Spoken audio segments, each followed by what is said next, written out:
Bonjour les mamans. Bon, je suis rentrée. Cette vidéo qui suit là, vraiment immédiatement la précédente là, je la fais à l'intérieur parce que pour le son c'est peut-être pas top dehors, hein. Bon, je regrette, mais vous entendrez peut-être quand même le chant des oiseaux. Et je me rends compte que j'ai oublié de dire une petite chose importante sur la vidéo précédente. Euh, Pourquoi il était si important à mes yeux de se mettre dans cet état d'esprit d'ouverture, de lâcher prise complet. Je l'ai dit, mais vite fait à mon avis, je n'ai pas assez insisté. Et bien tout simplement parce que plus vous vous détendez, plus vous vous relâchez, plus vos tissus se détendent et moins vous avez de risques d'avoir une épisiotomie. C'est quand même plus qu'important ça. Donc n'oubliez pas, c'est très important. Plus vous êtes dans un état d'esprit d'ouverture, d'accueil, de détente, malgré la présence des contractions, évidemment, ce sont nos amis, on en a besoin pour mettre nos bébés au monde, et plus vous serez capable de relâcher tellement vos tissus qu'ils acceptent l'incroyable extension qu'on leur demande et il n'y a pas d'épisiotomie. Il peut y avoir des petites déchirures et raillures, on va dire superficielles, mais pas d'épisiotomie. Voilà. Alors, avant de commencer cette vidéo-là, j'aimerais vous rappeler, comme à chaque fois, que je vous offre, et vous verrez le lien dans la description sous la vidéo, 4 vidéos, donc gratuites évidemment, sur la préparation de l'accouchement. Je vous invite à aller les regarder, je pense que ça vous apportera des infos vraiment. Et n'oubliez pas d'aller sur le blog et regarder éventuellement les formations que je vous propose aussi. Voilà, alors de quoi je vais vous parler là sur cette vidéo? De la péridurale.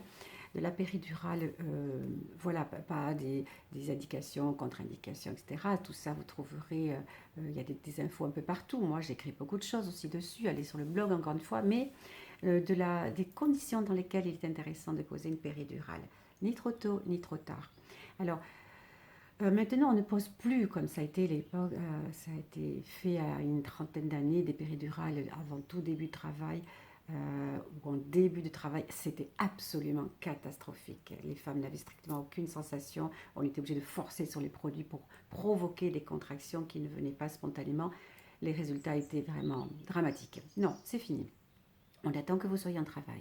Et on attend même que vous soyez, l'idéal était entre 3 et 5 et plutôt 5 cm de dilatation. Donc, même si vous souhaitez avoir une péridurale, préparez-vous. C'est très important parce qu'il faut y arriver aux 5 cm de dilatation. Donc, il faut que vous compreniez ce qui vous arrive et que vous soyez partie prenante dans cette aventure et que vous prêtiez votre corps à cette ouverture. Voilà. Donc, arrivé à 5 cm, on peut poser la péridurale et on en aura beaucoup de bénéfices.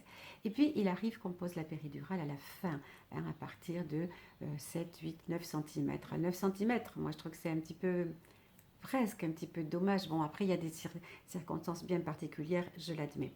Mais pourquoi dommage? Parce qu'on risque, en posant une péridurale à ce stade-là, de vous couper totalement de vos propres sensations.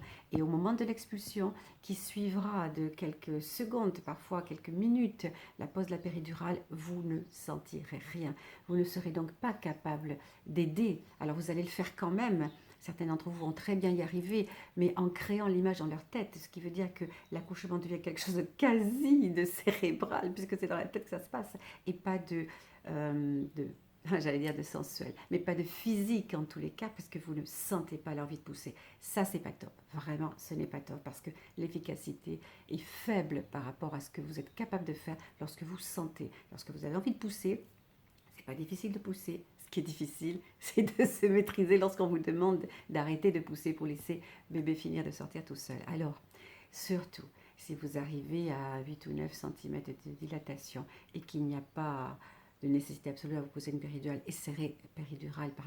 essayez de résister encore un petit peu. Les choses vont arriver très rapidement. Si ce n'est pas le cas, alors oui, la sage-femme vous le dira. Bon, alors, si vous êtes dans cette situation-là, on a posé une péridurale et vous arrivez à 7-8 cm de dilatation, il faut avoir parlé avec votre sage-femme avant, éventuellement avec l'anesthésiste, pour lui dire « Je veux absolument que vous m'informiez ». C'est naturel, n'est-ce pas? Et la majorité d'entre nous, les sages-femmes le font. On informe le couple du stade de la dilatation où on est la maman. Mais si, hein, parce que les filles sont débordées, il y a du boulot partout, des accouchements partout, etc. etc., etc. Et si c'est vraiment difficile, on ne vous tient pas au courant, insistez, demandez, parce que, je vous assure, à partir de 7 ou 8 cm de dilatation, évitez de réappuyer sur votre petite pompe pour vous réenvoyer une dose d'analgésique. Évitez absolument. Ou alors faites une petite pression minuscule et c'est tout pour vous analgésier un tout petit peu, mais en aucun cas obtenir une perte totale des sensations, parce que la dilatation complète va arriver très vite, et très très vite, vous allez commencer à ressentir l'envie de pousser, et donc vous serez très efficace, puisque vous avez envie de faire sortir cette petite chose-là qui vous gêne. Par contre, si vous réinjectez massivement, vous faites une, deux, trois pressions, vous allez, même si c'est toujours, comment dire, calibré, vous n'allez pas dépasser un certain taux, mais quand même, une, deux, trois pressions, c'est suffisant pour que vous perdiez la sensation de l'envie de pousser. Et là, ça devient compliqué. On retombe dans ce que je vous ai dit il y a quelques secondes, vous allez devoir pousser avec votre tête et vous serez beaucoup moins efficace, vraiment beaucoup moins efficace. Et vous allez donc pousser avec votre tête, vous n'avez pas de sensation, votre bébé va sortir bien entendu, mais c'est difficile, pas pour toutes, hein, mais pour certaines d'entre nous, c'est un petit peu compliqué d'établir une relation immédiate avec cette petite chose qui est votre bébé, qui est sorti et que vous n'avez pas senti sortir.